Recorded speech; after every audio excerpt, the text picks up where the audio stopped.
क्या सोच रही हो?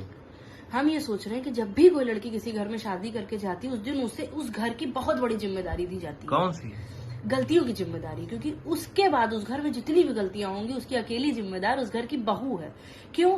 क्योंकि अगर उसका पति दुबला है तो इसका मतलब उसकी पत्नी जिम्मेदार है। अगर उसका पति बहुत मोटा है तो भी उसकी पत्नी जिम्मेदार है कि कोई उसकी फिटनेस का ध्यान नहीं रख रही है। अगर उसके पति के बाल कम हो रहे हैं इसका मतलब उसकी पत्नी उसको इतनी टेंशन दे रही है कि उसके पति के सारे बाल ही गिरे जा रहे हैं। अगर पति बीमार है इसका मतलब कि बीवी उसका बिल्कुल ध्यान नहीं रख रही है। और अगर उसकी बीवी खुद बीमार है तो जब वो खुद ही का ध्यान नहीं रख पा रही तो पति का क्या ध्यान रखेगी। चलो जैसे तैसे पति के साथ हो गया, अब आता है बच्चा जिसको ला के उसके बाप का फर्ज खत्म हो गया। अब उस बच्चे के प्रति भी उस घर की बहू की जिम्मेदारी और बढ़ जाती है, उसकी गलतियों की जिम्मेदारी एक लेवल ऊपर हो जाती है। क्यों? क्योंकि अगर बच्चा बीमार है तो उसकी माँ जिम्मेदार है। अगर बच्चा घर का खाना नहीं खा रहा है इसका मतलब उसकी माँ ने आदत ही नहीं डाली।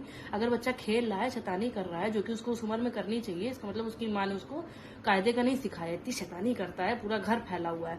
तो ये करके उस घर में जितनी भी गलतियां हो रही है उसके जिम्मेदार उस घर की बहू होती है। नहीं तो कुछ अच्छे काम भी तो करती हो। अच्छी काम की जिम्मेदार वो नहीं है। अच्छी काम की जिम्मेदार तो उस घर के मतलब लोग उसको इतना सपोर्ट कर रहे हैं, उसका पति इतना सपोर्ट कर रहा है, उसके ससुराल वाले इतना सपोर्ट कर रहे हैं कि उससे अच्छा काम हुआ जा रहा है।